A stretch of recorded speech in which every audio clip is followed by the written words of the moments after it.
Yes, YouTube family, glad to have you back after 2 weeks of being restricted. So I'm gonna go ahead and do what I promised to do and go ahead and do this dissection of the Anunnaki topic. I'm sorry I don't have no music to play today because I thought let me have a different background and get out of my backyard. But salute to you who's tuned in. I can't see what your name is. Salute to you anyway. I'm gonna run through this and just leave it on the page for anyone that might want to access these details. But yeah, we've been speaking about the Anunnaki quite often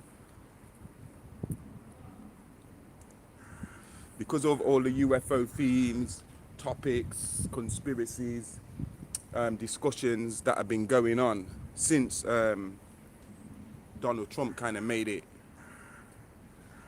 like top topic when he signed that executive order declaring that the Pentagon have to disclose all UFO information, and he signed it into the Corona bill.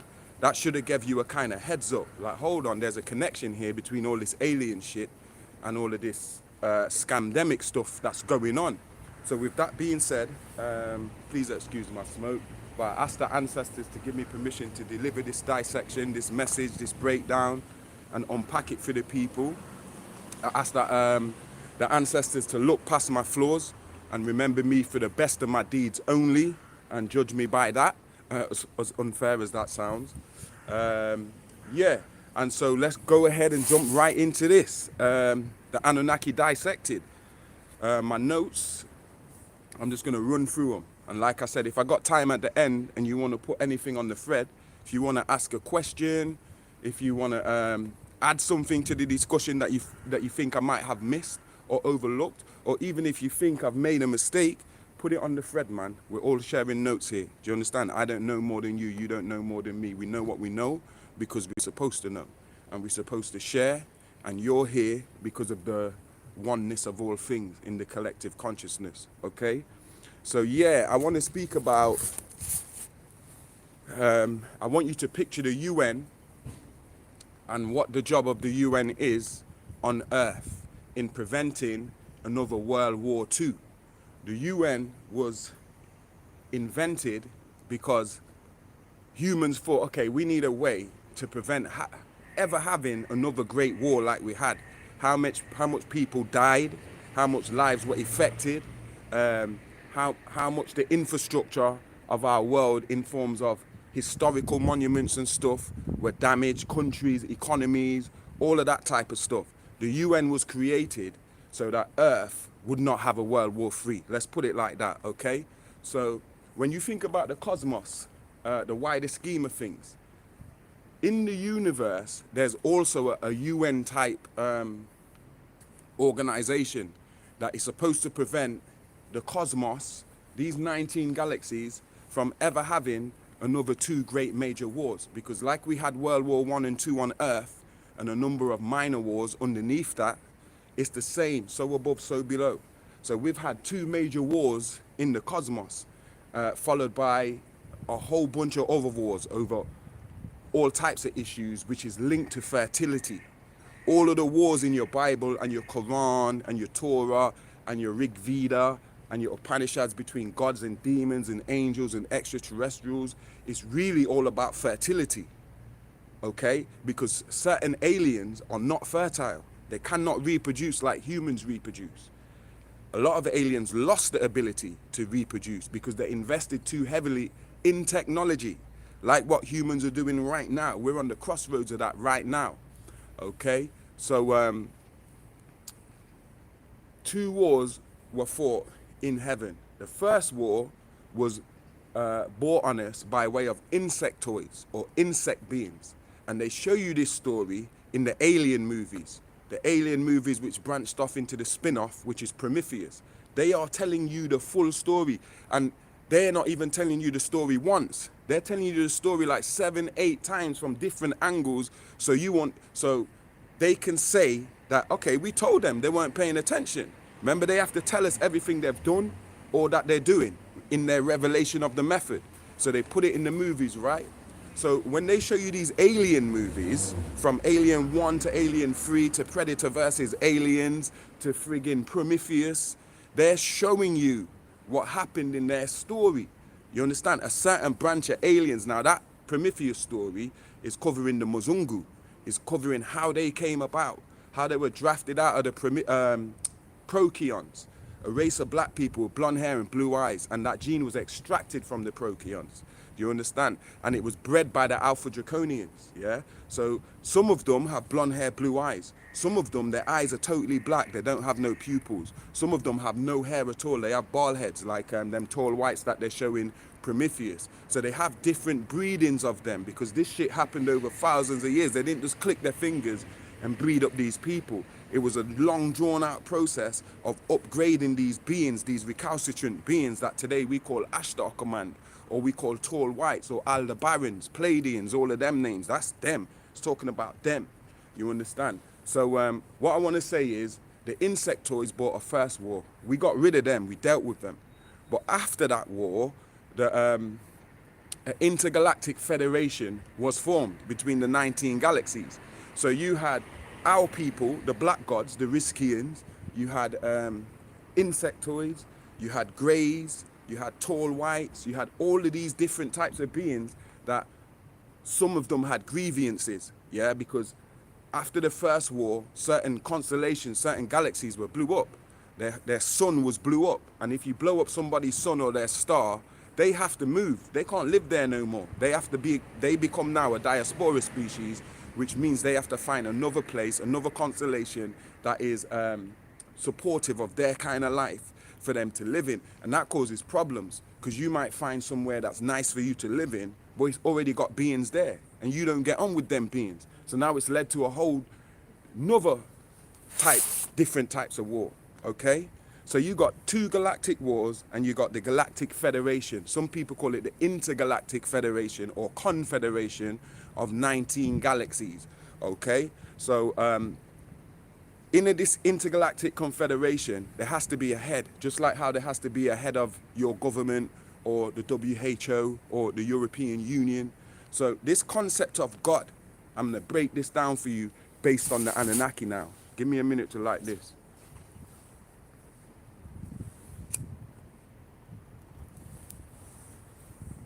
What's the best way to put this? Because I've did this before and I didn't like how I explained it. So I'm gonna try a different way to explain it so it becomes a bit clearer. Okay, now picture all the animals on the planet Earth, yeah? And how we have like a food chain, yeah? And so you can say the lion is king of the jungle, even though we know it don't live in the jungle. It lives on plains or savannas. They say the lion or the tiger is the king of the jungle, yeah? It means that they dominate in all the animals that compete for their food source, yeah? They're the dominant species when it comes to these resources. So they boss that, do you understand? Now, think of all the different aliens in the heavens, yeah, that are all competing for the same resources, yeah? Just like us on Earth, we're competing for the same resources. So on Earth, you have like economies and stuff. And then you have like the Americans, who you can say boss everything. They're like the apex predator. They kind of dictate what goes on with oil or gold and where you can sell it and how much the price of it is and all of that type of stuff. So in the heavens, the setup is the same. You got all these different species in these 19 galaxies. It's not just one species of galaxy. So you can have like, imagine if you had 20,000 species of different beings just from Sirius alone. And you got like, because Sirius has got 6 suns. Originally it had 6 suns. Now it's got 2 that's active. It's got 3, Sirius A, B and C. But Sirius C is what's called a neutron star, which means it collapsed. Do you understand? So now they're left with 2 stars, Sirius A and B. Sirius, I think it's B. I think Sirius B is a new star. That's been made anew. And it's not been made naturally, but we'll get to that, okay? So anyway, you have all these different species in these different galaxies, yeah? On this side of the black hole, which we can call this universe here, okay? Now you're gonna need a head, somebody who sits on top of everything on this side of the black hole and governs over everything. Now I'm gonna show you how they get to that. Like we told you how the planets go around the sun, yeah? And our planet takes 365 days to make a full rotation, and we call it 1 year. There's also a universal year, because like I told you, in the middle of this universe, yeah, these 19 galaxies, is a massive black hole. And all of our galaxies go around this black hole, just like our planets go around the sun. You with me? Now, as our sun takes 365 days to complete 1 year, a universal year takes 25,920 years. I'll say that again.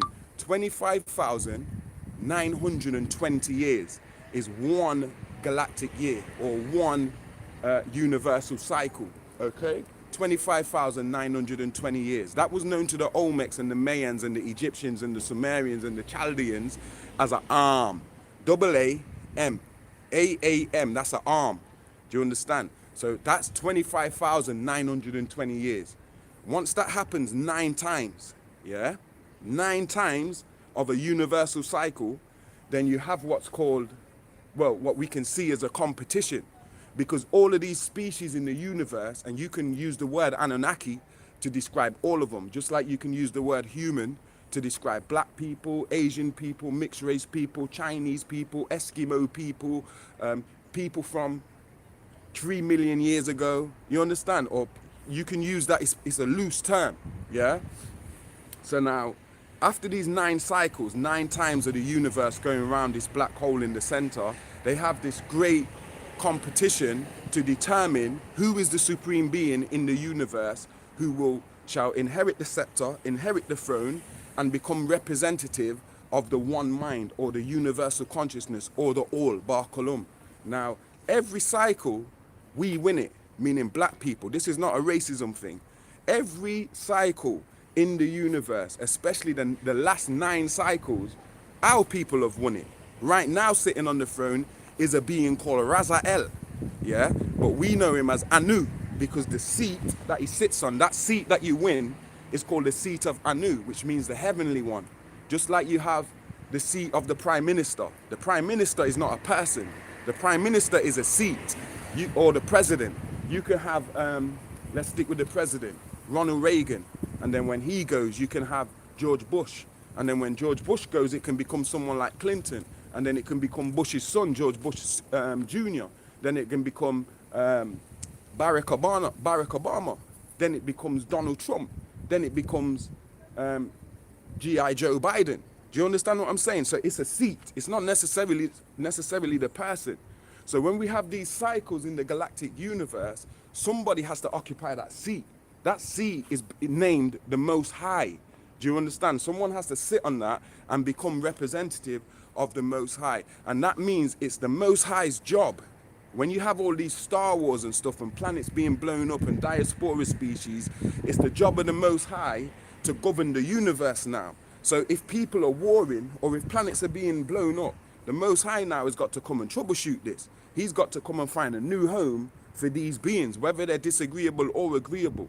His job is keeping the balance and keeping the order in the universes, meaning the 19 galaxies. We're talking about some 300 billion stars.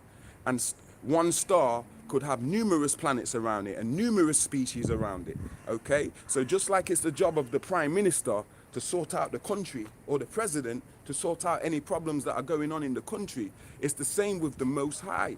You understand? Religion puts that word as God. It's the same. The one that sits on the throne or sits on the seat, it's his job to troubleshoot. He's the caretaker. You understand? In the name of the all, he is the caretaker of things in this universe, okay? So he becomes the head of the Galactic Federation of 19. During these competitions, when they have it every 9 cycles, beings from each star come to demonstrate their science, to demonstrate their understanding of metaphysics and quantum theory and architecture and medicine. All of your high sciences, you come to this competition and you present them, and you present them against other species who are vying for this seat or vying for this position. Like I said, we've won that the last 9 cycles. The Anu before this Anu, the Anu now is called Razael. The one before him was called Anshar. Do you understand what I'm saying? So that's the Galactic Federation for yourself, yeah? And that got split up, but we'll get to that. So 24 billion years ago. Remember, they're telling you this universe is only 13.6 billion years old, which is bullshit. And they're telling you that the Earth is only 4.5 billion years old, which is another half-truth. And why I say half-truth is because, as mad as this sounds, the Earth has got more than one birthday, because the Earth was reformed a couple times over. So every time it was reformed into something new, that was the birthday of that particular Earth. So we're talking with a particular time or birth period of 24 billion years, which is when the crash happened with the Nibiru. And I'm going to show you how that came about.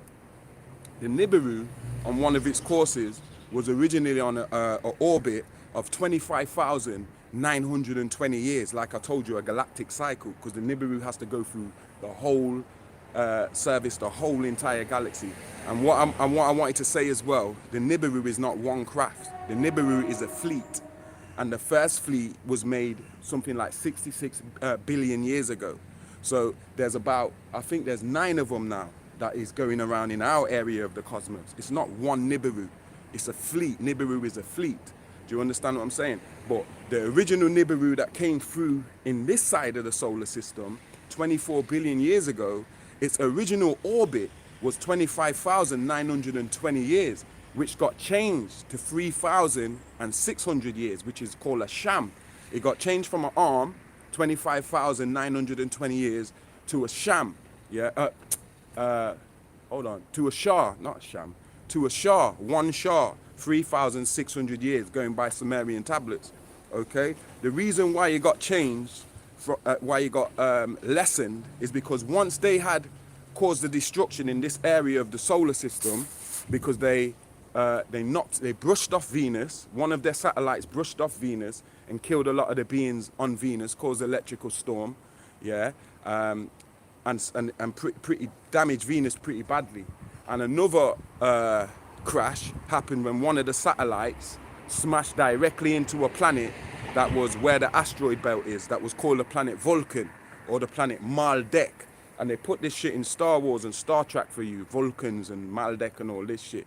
Now, Maldek was a reptilian planet. It had the little, like, 4-foot frog beings on there.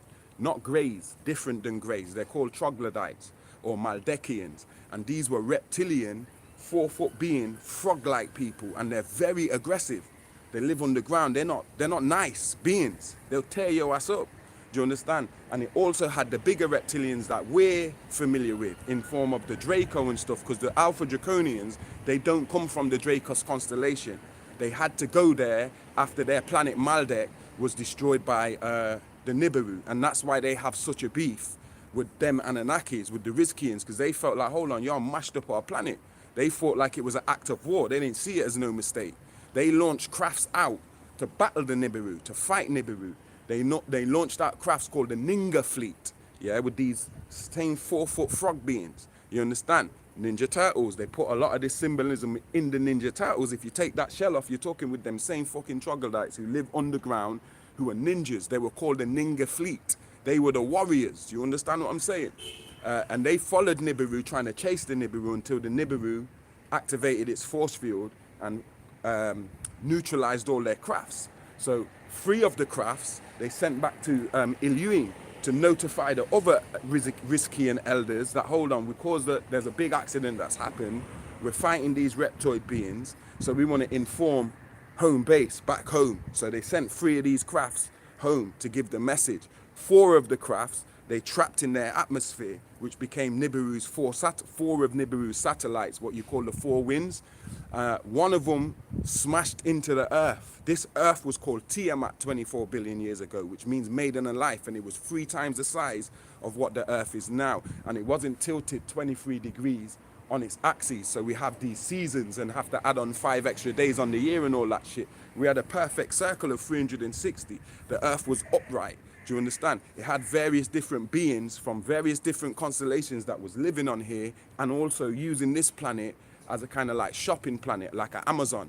Any resource that you needed in the cosmos, you quite likely will find it on Tiamat, the maiden of life. And because it was a water planet with so much water, a lot of different beings found it inhabitable here and nice for them to be here. So you had like mermaids, you had reptilians, you had greys, you had what you call Sasquatch or Yetis, and you still have all of these. But I'm just saying there's all types of beings here on the earth, not just humans. And what happened when humans came, a lot of beings went underneath the surface because they couldn't deal with our mentality and our negativity. So we kind of inherited the surface. Everyone was like, yo, F these humans, let's go underground and just be away from them. Do you see what I'm saying? And set up their own world inside, which shits on this world. Our world on the surface is trash. If you could know how good life is on the inside. Yeah, it's not run by evil. Even evil beings have to follow the rules when you're talking about hollow earth. It's not a madness down there like it's a madness here on the surface of the earth. They're doing things correctly there. Give me a minute.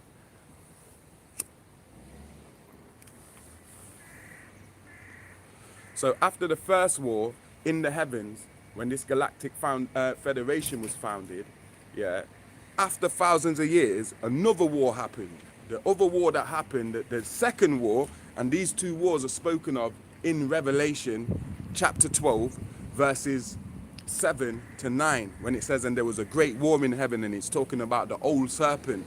That was the first war, because after the first war, the Galactic Federation split in two, because the reptilians started bringing up grievances and shit. Remember, their planet got destroyed.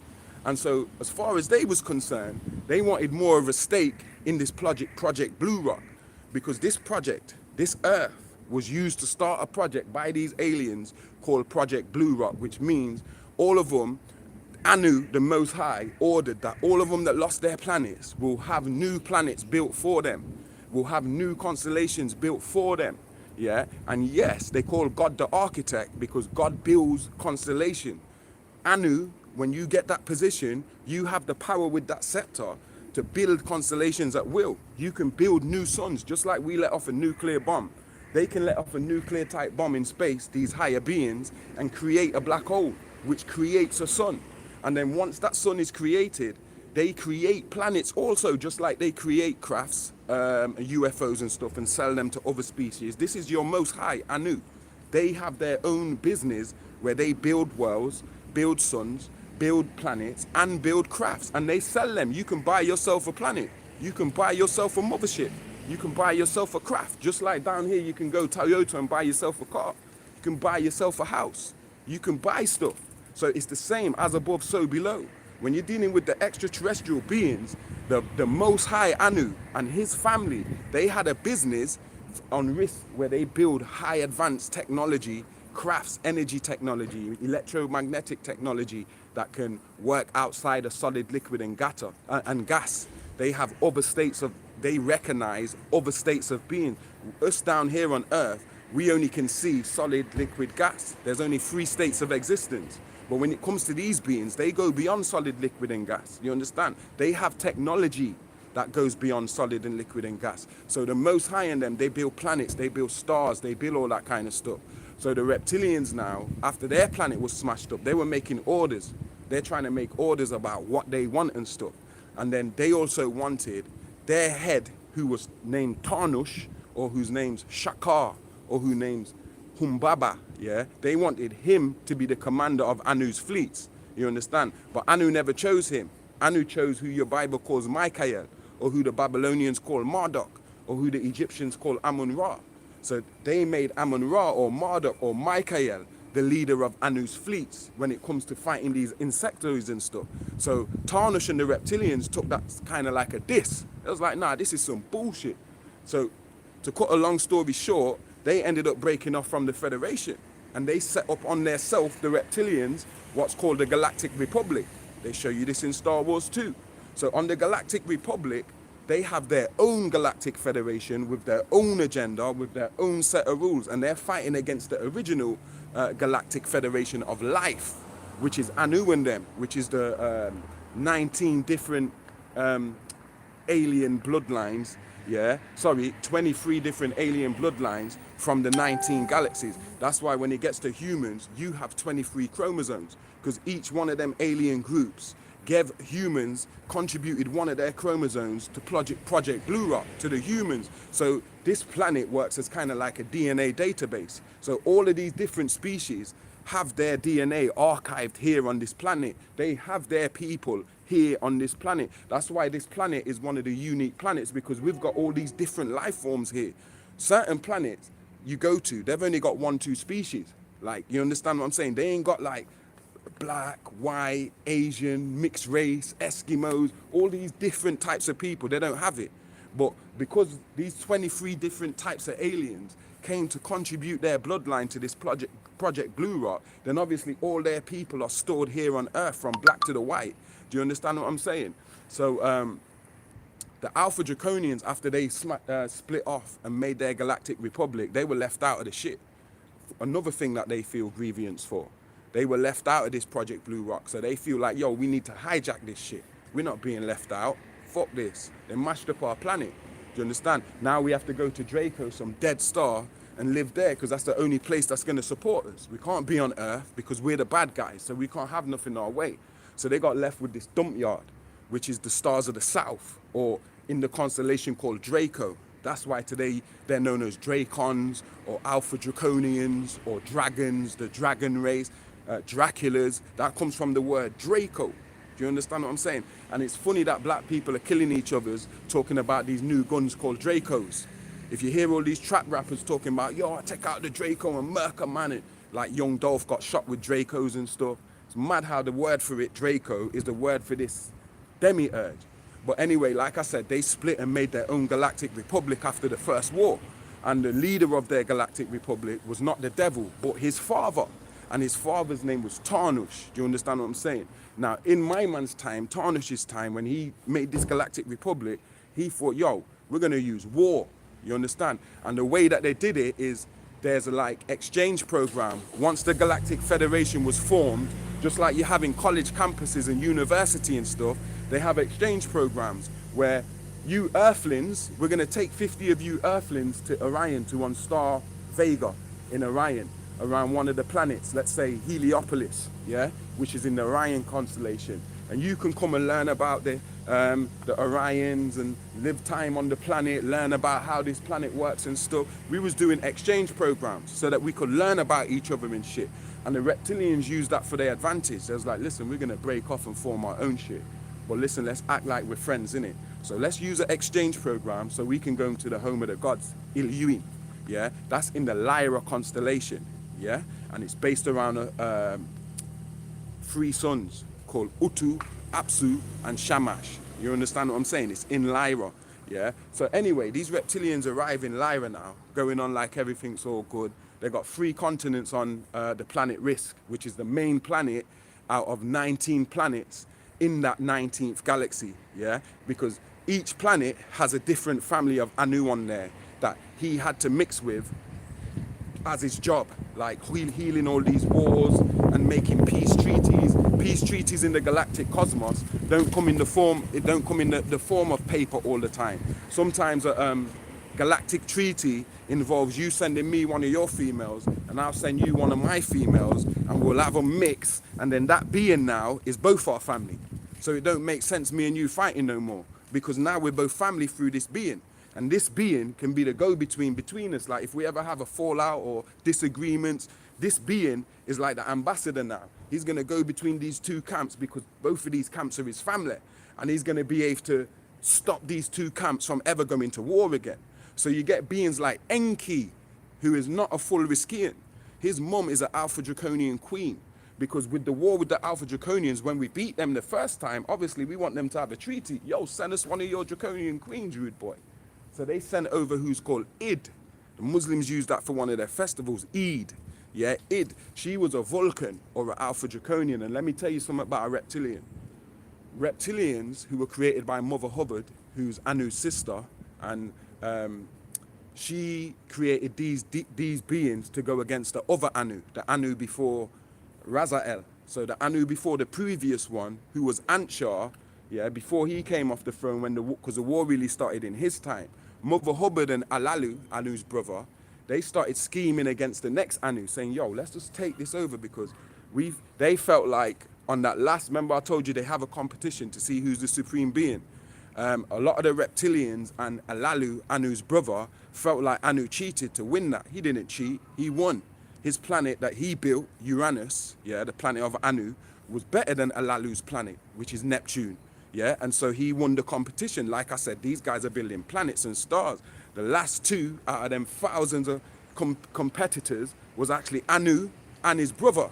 The previous Anu now, Razael, versus his own brother, Alalu. Do you understand? And Alalu, for his last project, created what's called Neptune. Do you understand? Or the Lord's Tune, which is a aquatic planet and has a lot of aquatic beings on there, like the mermen and the reptilians and stuff, and other beings also, the original ones, you understand? That was Alalu's planet, which is a beautiful planet. But Anu made Uranus, yeah, which outdid Neptune, because Uranus is made within a stargate. Even though we can't see Uranus's rings, like Saturn's rings, Uranus and a few other planets also have rings, but they're outside our frequency band of seeing, so we can't see them unless we've got technology, whereas with Saturn's rings, that's in the frequency where we can see it without cameras and shit. But Uranus also has rings, and the thing about Uranus is not upright neither. It's deliberately made lying down on its side, so its head is facing the sun. Do you understand? So it's constantly connected with the sun, and then the bottom half is facing out in the solar system. So around it now, you get the rings, yeah? But these rings are actually a stargate, and these rings turn, do you understand, in different combinations, which means it lets certain multidimensional beings into this realm, into this part of our universe, and keeps other beings out. And the being and Uranus vibrates on a 8th and 9th density, whereas the Earth, we operate on the 3rd density, because we came down, we was already on the 5th density in the ancient times, and then we were brought down to all the madness that happened. The Earth was brought down in its frequency, same as Pluto. Pluto was whacked way out there in the solar system, our miniature planet, and it is a planet. It got whacked out to the outer reaches of the solar system with that Nibiru incident, when Nibiru came smashing planets and smashing up everything. And so Pluto was on the 5th density, and that got lowered down to where it is today. So basically, the planets on the inside of the asteroid belt, they're on a lower density. So you got like Mercury, Venus, Earth, Mars. We're talking about 3rd dimensional, maybe up to the 5th dimensional. And then when you get to the outer planets, Jupiter and Saturn is actually a school for different beings that come into this part of the universe, and they attend school there for something like 20,000 years, because their time's different than ours. Our lifespan is like a speck in existence, where other beings, they're in school for 20,000 years. They ain't even came out of school yet. You were dead long time ago. Do you understand? So Saturn is an advanced school, and Saturn, the density of Saturn is from the 6th density up until the 8th density. And then on Jupiter, like I said, where the Most High and them build ships and stuff, Jupiter is a factory where certain crafts, certain planets are made and sold to different beings. Do you understand? If we send shit there, like NASA and stuff, you really ain't gonna see nothing, because we're still on the 3rd density. So when it just looks like nothing's there. But if you was to be able to vibrate higher on a higher density, then that shit will become as real as everything you see down here. It will become a world like here. Like, hold on, this world's full and underneath the surface. Do you understand what I'm saying? But anyway, Uranus was the planet of Anu that he made, that won him the throne. And after the First War, when everything was mashed up and it made all these galactic species and stuff, Earth was the place that all the gods came. So this is one of the most ancient spots. Do you understand? This is where they started from. This shit here is older than Orion. It's older than Sirius. Because after Uranus, that planet, and Anu won, he went on to build other constellations. He built the star Vega and Orion as the kind of like international highway. Do you understand? Because when we talk about traffic systems, yeah, which involve roads and routes and journeys and stuff, when you say star system, you're talking about roads and routes and black holes and wormholes. It's the same roads and motorways and highways and canals and shit that we used to travel is what the higher beings used to travel.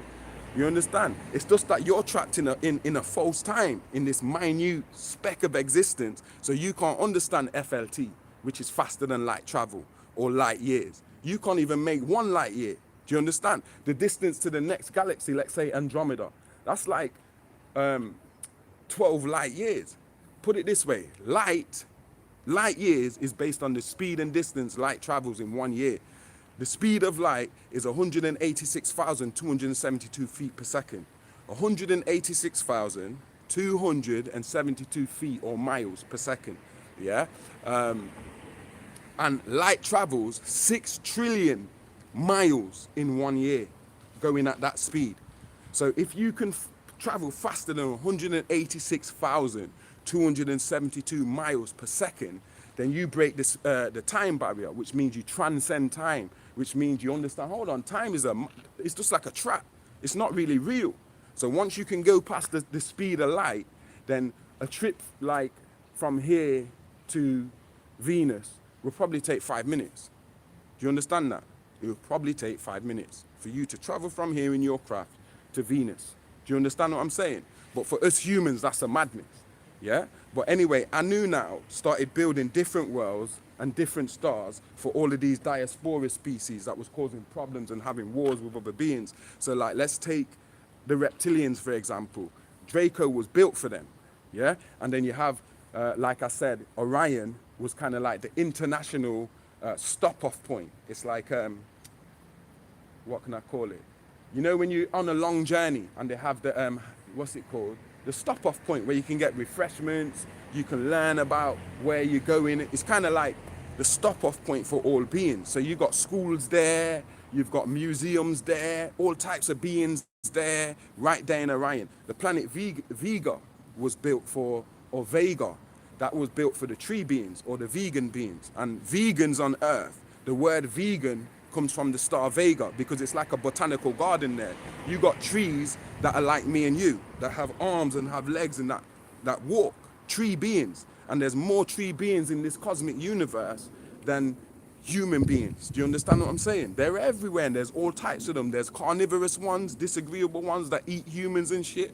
There's vegan ones, friendly ones, ones like in the Lord of the Rings with the fucking face and the mouth on and stuff like that. It's all real. It's not a joke.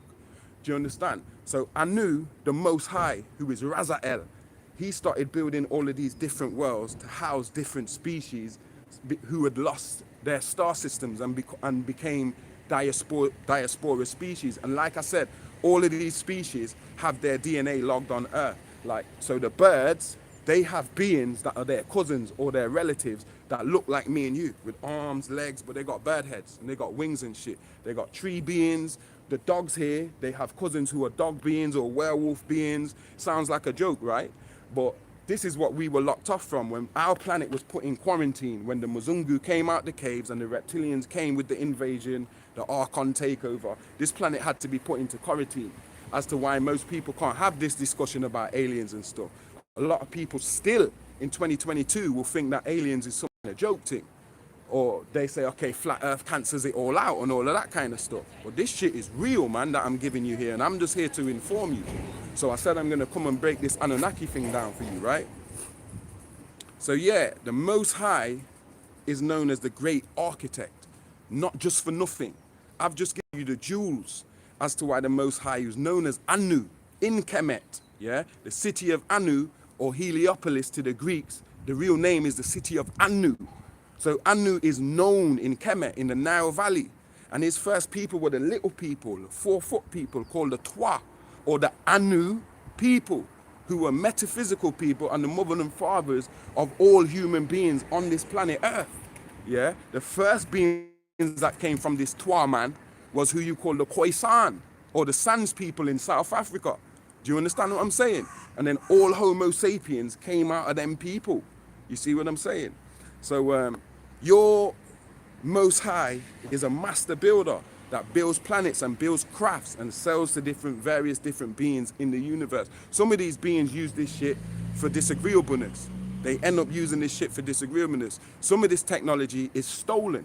It gets taken and stolen, like a certain being, a certain group of beings from the Orion constellation, which is known as Gauls and became known as Neteru in Kemet, were beings who came out of Anu, because one of Anu's sons, after a war with a certain group of reptilians, yeah, a certain group of reptilians and Anu produced Ra, who the Egyptians are calling Ra. The original Ra was the son of Anu. And the word Ra was a short way of saying Razael. As I said, the Anu right now is called Razael. So when you say Ra in Egypt, them Gaoud was saying, okay, he's the son of Ra. Yeah, and some of them hated him. Some of his own brothers and stuff, like Sobek, the one with the crocodile head, and Apep, Apophis, who ended up fighting against Ra in all of these Egyptian myths. They're all brothers. Do you understand what I'm saying? Just like Anu and Alalu and them, you understand? Them Gaouds took certain ancient one technology. When I say ancient ones, I'm talking about Anu and them's tribe, who are older than the Neteru. Do you understand what I'm saying? The Neteru took some of their technology and started coming to Earth and started interfering in certain things. And the Neteru weren't all good. Do you see what I'm saying? It's the same. Some of them are good, some of them are bad, and they're having their own war, and they're having the dispute as how to treat human beings. Do you understand what I'm saying? It was ones like Isis and Ma'at and Osiris and Horus and Khonsu and Ta who went against Ra, yeah, because they thought, yo, Ra is on a disagreeable thing. A lot of us don't know that. We just romanticize this Egypt thing. And then we make ourselves hoteps. So it's just like a religion now. You just believe anything that came from Egypt is good. All the deities are good. Do you understand what I'm saying? Without doing the due research. Yeah, so they took some of that technology, but as I said, that technology comes from Anu, yeah, in the form of the crafts and certain stuff that you see UFOs flying in and stuff. And the technology now that Anu and them are making is more to do with energy now, like I said, beyond the three states of matter and stuff, whereas before it was all mechanical and stuff, like when this shit first started. So anytime you see ETs in like mechanical craft, that shit's old technology. Even the Stargates, some of the Stargates that they're finding on Earth and shit, that's old technology by now. Do you understand? But certain beings still use that, like the Gaouds and stuff. Do you understand? They still use that old technology. It's still better than our shit, thousands of years ahead of where we are here on Earth as human beings, because there's beings here on Earth who are not human beings who have that kind of technology, like better technology than we have on the surface. We do have certain advanced technology here on Earth, but it's not accessible to humans. It's not been rolled out on the surface to normal surface level humans. It's being used by the powers that be secretly. And also, Alalu, Anu's brother, who ended up mixing himself with reptilians, he came to Earth before the Anunnaki. So he came to Earth millions of years ago when he lost that competition against Anu and started scheming against how he can take Anu off the sea. They started stealing gold and all types of shit. And this Alalu, as Enki's uncle, Enki admired him. Remember, Enki's half reptilian. So he kind of whispered in Enki's ear to make Enki do a whole bunch of disagreeable shit as to why Enki was demoted and took off the Earth project. Because he whispered in Enki's ear, yo, you might as well start holding some of that gold there, you know. You don't need to ship all that gold there to Nibiru back home. You might as well keep some of that gold for yourself, rude boy. He started telling Enki this, and he was based in South America, which is Peru, and was around people like the Hopi people and who's the people that came before the Incas, them black people that came before the Incas. Forgot what their name is right now, man. But he had people, he was already setting up places like Sacsayhuaman, Human, Olente Tambu, Tiahuanaco, Tenochtitlan, where's the other ones? You know what I'm on about, man. All them weird name sites in South America and stuff. That was by way of Alalu. So he already came down here and was doing that types of shit. And there were other beings down here too. The same frog beings, them disagreeable frog beings that their planet got smashed up. Some of them were already on Earth. So some of them escaped that crash. Yeah. And you had certain greys that was already here. And you had the Nibiru smashing and licking off all these planets. It even smashed into Tiamat. I want to say when it smashed into Tiamat 24 billion years ago, that's what you call assisted panspermia in science, because they say panspermia is the theory that says all life on Earth didn't originate on Earth. It originated in the stars, in the cosmos, and meteors and certain shit brought it to Earth. And then it went through evolution and became the life forms that we see on Earth now. But that's panspermia. But assisted panspermia means that it's panspermia with intelligence. Some higher being deliberately did this shit. Yeah, there's some kind of intelligence, sentience involved in the shit. So you could say the crash of Nibiru is assisted panspermia because you got intelligent beings crashing into the planet. That's a trade-off, meaning that certain germs from the earth is exposed to the Anunnaki now. And certain germs that the Anunnaki carry and that Nibiru carry is on earth now. Yeah? And then once that goes in the water, yeah, it came out of the water because there were them same beings in the water too. And the kind of the mix-up of germs and bacteria and algae and fungi and stuff caused some of these water beings, some of these reptilian water beings, to come out of the water and come onto the surface. And these were the first hominids or the first sapiens. These are your ancestors. And yes, some of them were disagreeable as to why you have good and bad inside of you. You can make a choice between good and bad through will, because some of your ancestry comes from these beings. So when they crawl onto the land now, yeah, you get what's called genus Homo, which they say is the first hominid being, and it didn't walk upright because we just came out the water. We still used to crawl and shit, you understand? And then the first genetic shift from that point is when genus Homo became now Homo erectus, meaning now you're not crawling no more on your belly. Now we're walking as bipedal beings, walking upright because the sun has pulled us up like a plant. Do you understand what I'm saying? Now we're upright beings, bipedal. That's the first genetic shift. We had 4 genetic shifts that they don't really tell you about in history. So the first early hominids came out of the waters as a water being. And that's why you still have the mark on your belly, which is a navel, which is connected to the word navy, which means to do with water. Underwater, you used to breathe through this shit. Even in your mum's womb, you was breathing through this navel. And for the first semester in your mum's belly, you look like one of these aliens. The embryo looks just like one of them greys. Do you understand? And then in the next semester, you start looking like the next set of beings who had influence on you, which is the reptilians. So now, about 6 months, the fetus looks like a fucking reptilian. And it's only in the last semester that you actually, okay, now you look like the other beings who had the ultimate influence on your being, who is the Anunnaki or the Riskians, the humanoid beings. So you start looking like a grey, first semester. Second semester, the next 3 months, you're looking like a reptilian. And the third semester, you're looking like a humanoid. They're the 3 different beings that had influence on what we are today. And that's why we go through them 3 semesters. But them ancestors, them reptilian ones, are recorded in your Egyptian Nile Valley culture as the Kemmenu or the Ogdoads. That means the sacred 8 primordial creator gods. And they show them with little frog heads and frog faces and stuff. Do you understand? And they're little beings like Twa people. So you have Nun and Nunet, that's the first genetic shift. Then you have Kek and Keket, that's the second genetic shift. And that happened, I'll give it you after. Then you have He and Hehet. And then you have Amun and Amunet, the current previous shift that we're in now, that got us to where we are now. Do you understand what I'm saying? So 17,250,000 years ago, the first set or generation of humans ended by way of ice glaciers. Yeah, the ice glaciers and the freeze over and stuff wiped out them humans, as to why they're never spoken about in history. They try and tell you humans is only like 300,000 years old or some shit like that as Homo sapiens. Do you understand what I'm saying? They got wiped, yeah? So you're talking 17,250,000 years ago. Remember the crash happened 24 billion years ago? Yeah, and that was running, them humans existed all the way up to 17,250,000 years ago when ice glaciers ended them. Yeah, okay, bam, reset. Now you get a second group of human beings. So first was Nun and Nunet, that group of human beings. Now we got Kek and Keket.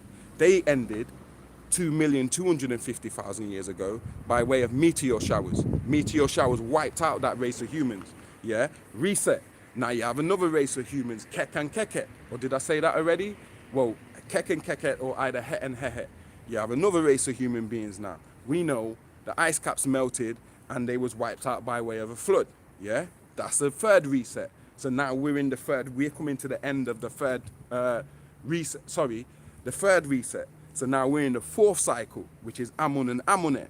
When this cycle ends, you go into what the Aztecs call the 5th age of the sun. Do you understand what I'm saying? So first, ice glaciers ended it for humans, reset. Then meteor showers ended it for humans, reset. Then a great flood or deluge, the ice caps melted, that ended it for humans, reset. And here we are today at the end of this current fourth cycle, okay?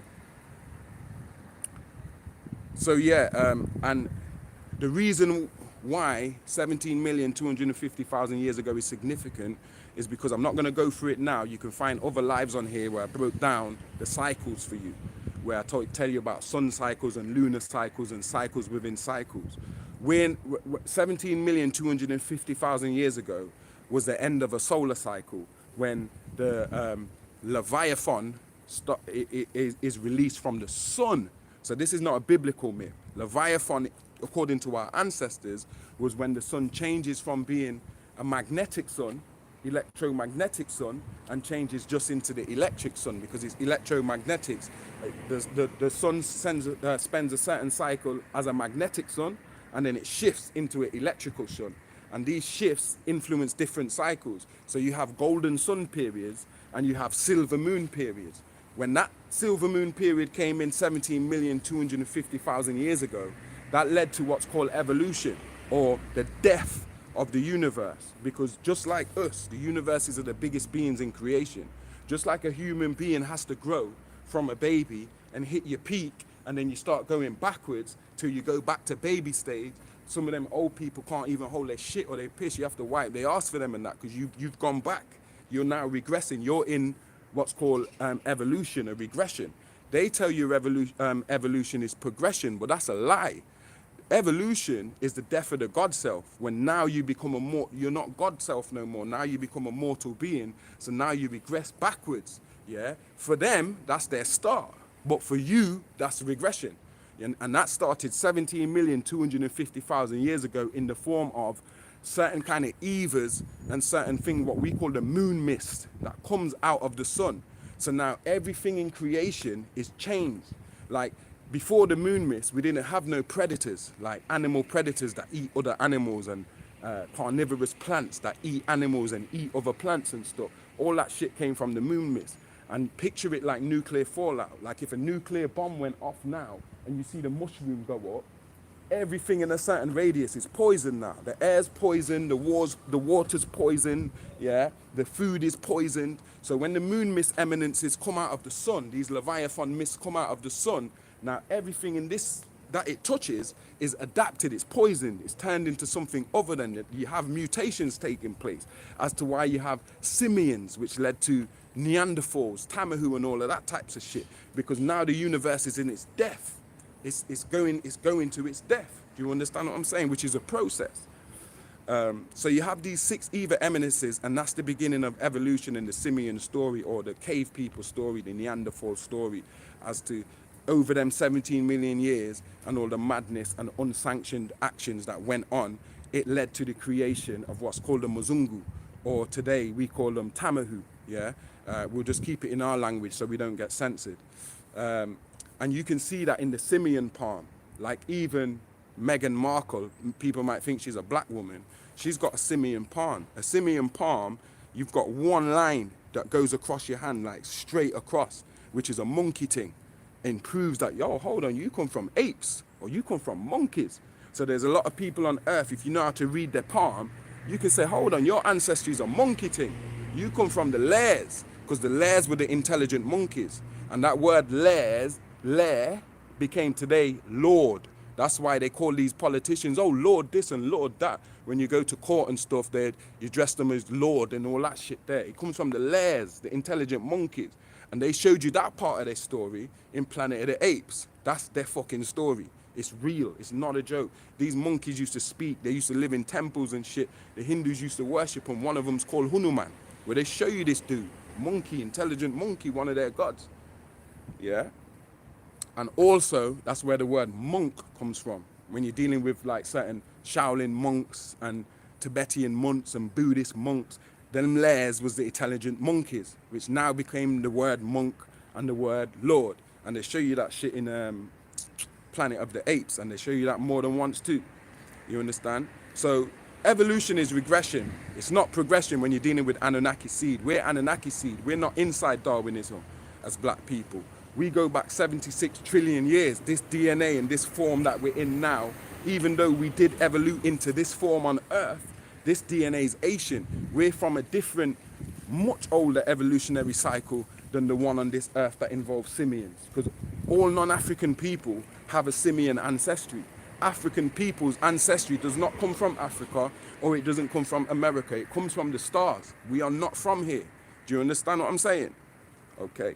And you can hear them make hints about this in the UFO community, about how was humans created and was humans put here. When they say that, they're talking about the original humans, which is black folk, even though they're not saying it. Yeah? Because certain people weren't here in the beginning of the earth. They came after the moon mist, after the moon mist started changing the shit that was here. Okay, so during the meteor showers, people had to live underground 2,250,000 years ago. And that was off and on all the way up to 10,000 years ago with Göbekli Tepe and the Younger Dryas period and shit. But that shit started 2,250,000 years ago, where we had to live underground because of the certain solar and Leviathan and stuff. If you go into certain of them Mayan archaeology and stuff, you can see they use like tin foil underneath the roof in their structure, underneath the stone. They were trying to stop radiation or the moon mist. And you see people living underground, whole cities, whole complexes, whether it's in Egypt, whether it's in Peru, the Yucatan, North America. People who are wise were like, yeah, we need to go underground because the surface is not habitable right now while all this madness is going on. And we about to get back to the point now. These meteor showers by 2030 will be here again, and people will be forced to live underground. Why do you think your government is invested so much money in all this underground technology and what they call COG, continuance of government? So they have a shadow government that lives underground, so that if any fucking cataclysm went on right now, their government could continue running from underground and shit. This is real shit. You understand? Certain people might not take it serious, but you're damn sure your government's taking it serious enough for them to build up bunkers and invest in technology to try and break the dome or get out of the dome so they can take people the fuck out of here. And they ain't including you. They don't want to take you. Yeah, so all these wars in the constellations, in the first war, led to a split in the Galactic Federation. Yeah, so it became two parts. You have the Galactic Confederation of Life, which is Anu and them, and the original thing. And then you have this Galactic Republic with these Alpha Draconians, reptilians, who's working against the Galactic Federation of Life. Then it split again. You have another split, and the other split comes in the form of a Galactic Federation that are calling themselves the Galactic Federation of Light. And you know it's a trick because light only makes up 10% of this universe. Dark matter makes up 90%. So if you're saying you're the Galactic Confederation of Light, you're not really a federation that's governing everything. You see what I'm saying? But anyway, that's run by the Pleiadians, who are neutral beings, meaning deceptive. You can't trust them.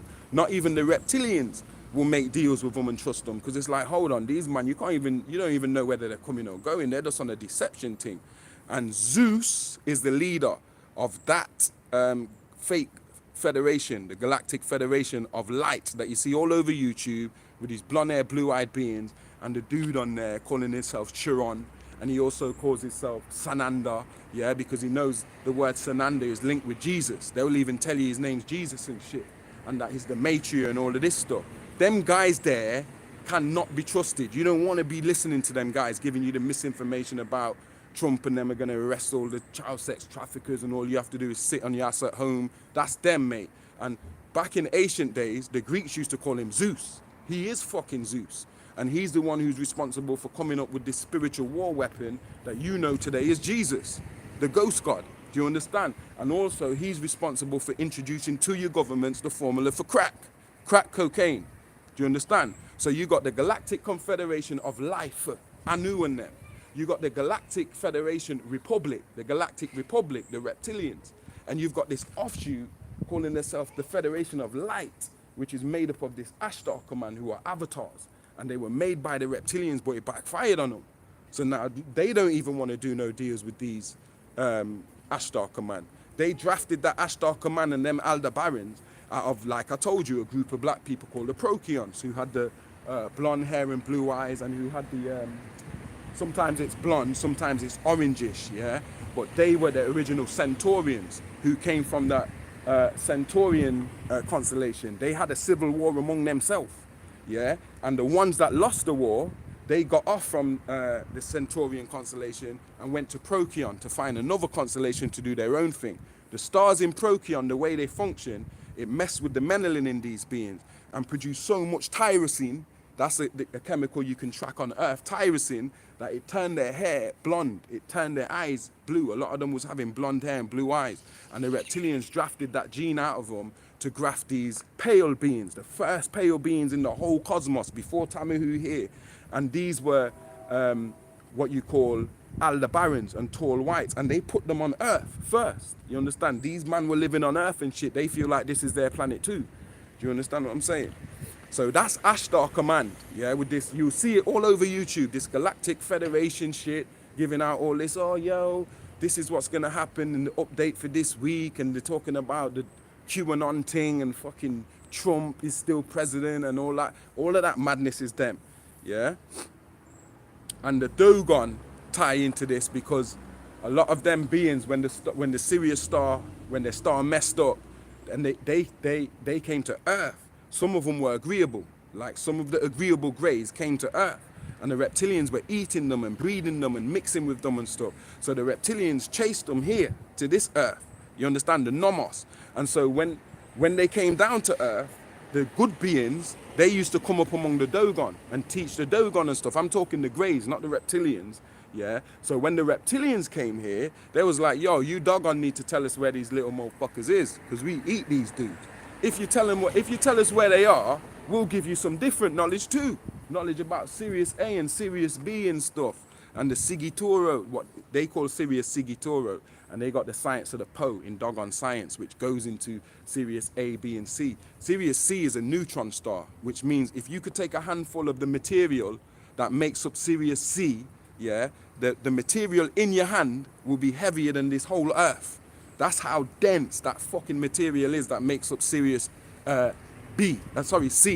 And the Dogon have this in their science as to when white man got to it.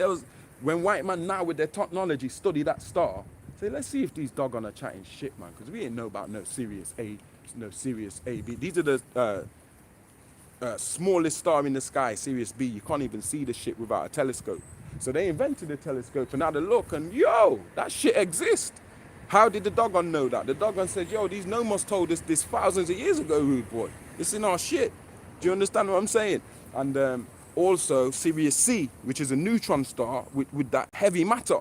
They even knew it was a neutron star. Science made up the word neutron star on discovering them doggone sciences, saying, fucking hell, these black people knew about this shit without no telescopes and stuff. They even knew that this was extremely dense, heavy material. How did they know that shit? Do you understand what I'm saying? Because the Dogon go back to the Nile Valley. The Dogon, or who you call the Hogo, the Hogon elders, the leader of the tribe, say, yo, we come from Kemet and Kush. Yeah, and when these Mzungu started running up in Kemet and Kush, we got off, mate, and started heading west, like many tribes, and we came and live here now, in the west, but we came from the Nile Valley. Just like the Yoruba will tell you, yo, we was in the Levant as Phoenicians and shit. And Igbo, yo, we was in the Levant as Israelites and shit. Yeah, and then we had to run back into Africa when all these Mzungu started coming out of the mountains and stuff. Okay? And so you also have Hindus who came from Sirius. Because like I said, Sirius was originally 6 stars, and then it was 3 stars. Now it's 1 neutron star and 2 stars. Sirius C was made by Anu, so certain beings could have a new home to go to. So certain mermen and certain reptilian beings live in and around Sirius B, because that was a new star that was built for them. And any new star is blue. If you see a star that's blue, that means it's just started its life, it's a baby. When it's yellow like our sun, that shit's old. That shit's about to die. Do you understand what I'm saying? It's about to turn into a red dwarf, meaning a dead star. So 450,000 years ago, which is just the other day, remember we was dealing with 24 billion, 17,250,000, and then 2,250,000. Now we're coming up more up to where we are today. 450,000 years ago, that's just 500,000 years ago, is when the Anunnaki of today's fame, Enki and them, crashed down in groups, yeah, in the Persian Gulf, 450,000 years ago. So Enki came with 49 other Anunnakis, and then in groups of 50, they sent others, kept bringing others down, yeah, until there was 600 Anunnaki on Earth, and 300 still manning the craft in the skies. So 900, 600 on Earth, 300 in the skies. After time, the 600 on Earth became split into two camps. They started having fallouts. So now you got two camps. You got 7 tribes that make up 7 cities that the Enkiites live in, under Enki. And then you have 7 cities that the Enlilites live in, under Enlil. Enki and Enlil being Anu's 2 sons, right? So you have a split in the camp, and they're arguing about how best to go about this human project. Eventually, Enki gets taken off the project. I'm not going to go into the details of this because that was the, if you go on to 2024 BC, that live, when I'm speaking about what happened in 2024 BC, I go into all that Enkiites versus Enlilites stuff. So I'm not going to waste time doing that again here. But they split into 2 camps, yeah? They weren't agreeing on shit no more, which led to the nuclear wars that are discussed in that other live, yeah? 300 of the Igigi that still stayed in the crafts, their job was to take the gold to the moon and to Mars for it to be put onto crafts, the littler shams, that could be taken to Nibiru. Some of these shafts are like 3 miles long.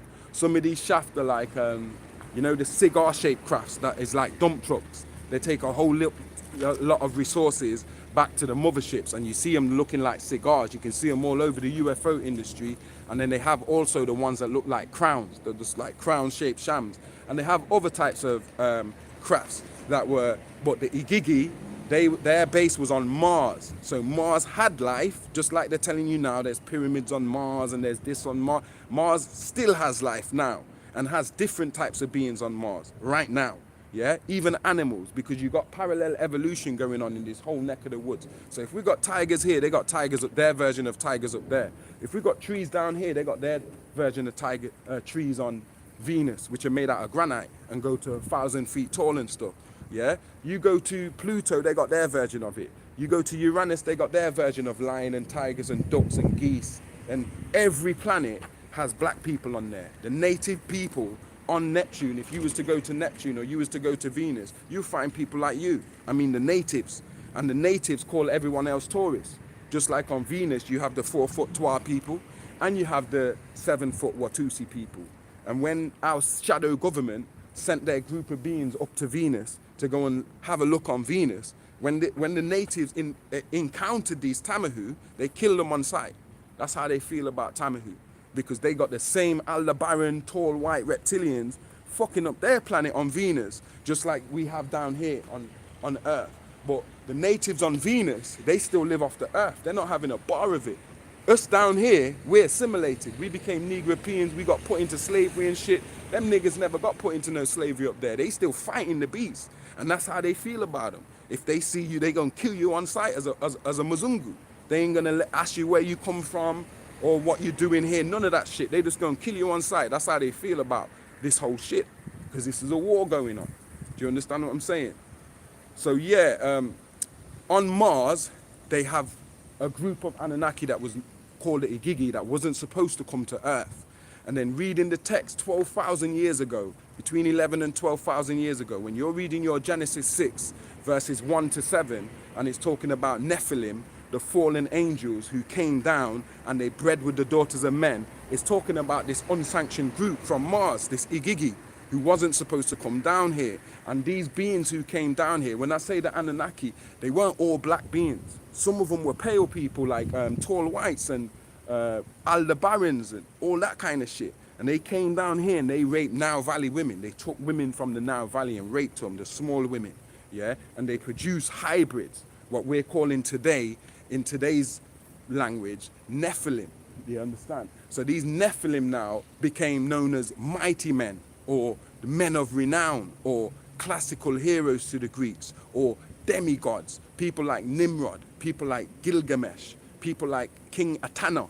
Do you understand what I'm saying? People like Hercules, who originally was said Heracles. It was to do with Haru, Horus, and it was based on Khonsu. Do you understand what I'm saying? My battery's dying, so I'm going to wrap this up, yeah? I'm near the end anyway. So when you're dealing with that Genesis chapter 6, when it's chapter 6, verse 1 and 2, it's dealing with Nephilim, disagreeable beings. And then when you get to verse 4, yeah, you're not dealing with Nephilim, you're dealing with Gibberim. It's saying One group came down here and broke the law, cosmic law, and one group was sent down here to shore things up. So the group that came and broke the law produced Nephilim.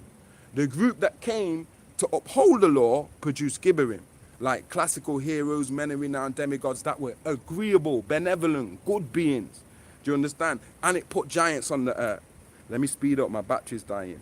The flood, or the Great Deluge, which is the scientific term, that happened 12,000 years ago, meaning that the Anunnaki had been on the earth 432,000 years, carrying out this Lulu Omelu project and upgrading humans from Homo erectus into Homo sapiens and all of that types of shit. That shit happened from 450,000 BC till 12,000 years ago when the ice caps melted, which is 10,000. 12,000 years ago will put us in 10,500 BC, which is when the pyramids aligned with the stars at Orion's belt and all this madness supposed to have happened with Göbekli Tepe, the pyramids, all types of shit is centered around that time, 10,500 BC. It's because that's when the flood occurred. So the Gibberim, the good guys, is not the same as the Nephilim, the bad guys. And then in the middle of both of them, you got what's called Aphanim, who have qualities from both. They got agreeable and disagreeable. And their job is to watch over both camps. Because not because you're from the good guys means you can't break the law.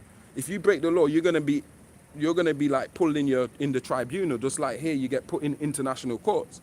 So they have a set of beings that are just here to make sure everyone plays by the rules. And if they don't play by the rules, if you're one of them galactic beings that don't play by the rules, then they're gonna come for you. You can be guaranteed about it, and they're gonna catch up with you. And some of them are time travelers who have been commissioned by Anu to chase people who are jumping time. Because even to time travel, you have to have permission. You have to have a certain passport so you can travel in time, or everything just gets chaotic. You understand? So people that are jumping time, the same procreons who were used to graft out these Tamahu, they're going to come looking for you. Do you understand what I'm saying? They're going to come looking for you. And that's what the Looper movie was about. Them loopers are the procreons. They look for people who are jumping time and bring your ass to court and to justice. Yeah? So cherubim are the good side of Anunnaki. That word is used in the bad side of the Anunnaki. That word is used in the Bible to denote disagreeable Anunnakis or angels or deities. And the word seraph or seraphim is used to talk about the good side of the Anunnaki. Do you understand? So it's like a coin, heads and tails. Do you understand? It's two agendas running at the same time. Do you understand? So you have also the word Yahuans or Yahwehans or Jehovans. When you say that, you're talking about any Anunnaki that come from Enki and Enlil, because they have their own camps and they became the ultimate female Anunnaki. They're known as the Yahwehans or the Jehovans, and they will work together if they have a common cause. But really, they don't really agree with each other or have the same agenda, okay? And as I said, the Intergalactic Federation split into three, yeah? Right now, you have the Galactic Republic, who is reptilians, and you have Ashtar Command, them Mzungu people trying to hijack this thing and mislead people, yeah? Lucifer is not a myth like people are. The devil don't exist and that. He don't exist in the form of that red guy with the two horns and the pitchfork. That's not no fucking devil. The devils are the Alpha Draconian, and the main one is your Satan or is your Lucifer. He's the serpent in the his dad was the serpent in the garden, and also they're talking about Enki giving us secrets in the garden to upgrade us. That's why all of that information is linked with a snake. That's why the Kundalini is linked with a snake, because it was the reptilian Enki who was first giving us that knowledge, who wasn't supposed to give us that knowledge because the other side of the agenda of the Anunnaki wanted to keep us dumb. They didn't want us to have sense or have pioneer power. Do you understand? And the Aldebarans are the gatekeepers in this dimensions, and they work for the reptilians, and they make us stay in racism. They make us focus on white people, not knowing that that's a fucking extraterrestrial addition to the earth, yeah, that used racism or used the cloak of white folk or white skin to convince us that every white person is out against us to kill us and shit, when really that's an Alpha Draconian thing, where they use the Khazars and the Ashkenazim, two tribes of Aldebarans, and put them into positions like the Rockefellers and the Rothschilds and Watchtower and all. These are all Aldebarans, mate, yeah? All Aldebarans, Trotsky, fucking Hitler, all these Al-Barin people that they empower and make the gatekeepers of our dimension and make them the most richest, powerfulest people here, because in the cosmos they ain't shit. They're being eaten by them same overlord reptilians. Yeah? And yes, get ready, because the Anunnaki could reveal themselves this year, 2022, or it could be right on the cusp of 2024, which is a mirror of 2024 BC, when all that shit happened between Enki and Enlil and their camps. Now we're in 2024 AD 2 years from now. So that shit could happen now. You understand? Or that shit could happen in the next 3-4 years. Maybe not till 2030. Maybe not till 2043. You understand? Who knows? There's a lot of guys out there trying to speak in terms concrete. Oh, the Anunnaki are coming back this year. I don't disagree with you. I'm just saying I'm not going to speak definitely. Do you understand? Like, I'm not here to prophesize to people. I'm just here to inform you. So I agree with you. It could happen this year. But also, it could be that it doesn't happen till 2024. Or it doesn't happen till 2026. When it happens is when it happens. And when it happens is when humans reach the point where they take responsibility for themselves. Because the Anunnaki is not coming down here to save humans from yourself. Yeah, right now humans need saving from humans. We don't need saving from aliens or Anunnakis. Or the threat and is right here on Earth. Do you understand? We need saving from ourselves, because all we have to do is will this shit away. If our attention is currency and we build worlds and shit, that means if we just ignored this whole shit, the news, reptilians, we'd just think them out of our existence. They wouldn't even be here no more. We'd vibrate too high. They'd just have to disappear. So humans have to learn to take responsibility for their own shit. Just like they told you in the Immortals movement when Zeus was like, yo, no one interfere. Humans have to save their fucking self. Unless the demiurge jeopardizes all the other words with nuclear war and shit, they're not really allowed to get involved. We're on our own evolutionary path here as Earthlings, and we have to take responsibility for it. Otherwise, it's not worth saving humans. Because if Jesus or whoever else savior that you guys need came and floated down and saved the world right now and took us all to heaven, I've said it many times, heaven would end up like Earth. We'd have cars in heaven, polluting heaven. We'd have cigarette smokers in heaven. We'd have pedophiles in heaven. We'd have weed. I would want weed in heaven. That's one of my vices. So God can't come here and save humans and take humans to some heaven. You just ruin heaven and turn heaven into earth. You have to save yourself from your own vices, from your own addictions, from your own flaws, from your own shortcomings, and work on yourself. And when we reach a certain point where collectively enough human beings are ready to take responsibility for our own destiny, then the Anunnaki might come down here and say, okay, now you niggas is ready, and now you niggas is worthy. And we've only got till 2043. By 2043, that Nibiru's gone through the black hole because it has to. And I've explained the details and all of that in other lives. But I think with that being said, I'm going to leave it there. We love you all. And that's the end of the transmission. Thanks to all of you who tuned in. Please, before you leave this video, when you see it posted up, put a like on there. If you got a question to ask, put it on the feed. If you disagree with something, put down your rebuttal. If you think I made a mistake, I can make a mistake. You know what I'm saying? And yeah, thanks for taking the time to listen to me speak about something that you've probably heard over and over and over. That word Anunnaki now is becoming redundant. But I want you to understand it's a title, just like humans, and it can explain various different types of angels. Yeah? So with that being said, have a great day. Yeah? Own the shit, own your identity. Yeah? And work on yourself. And don't believe anything that I've just told you. Do the due research, and I swear you'll find the receipts on it. You will find shit on it, because this is how truth works and the universe is interactive.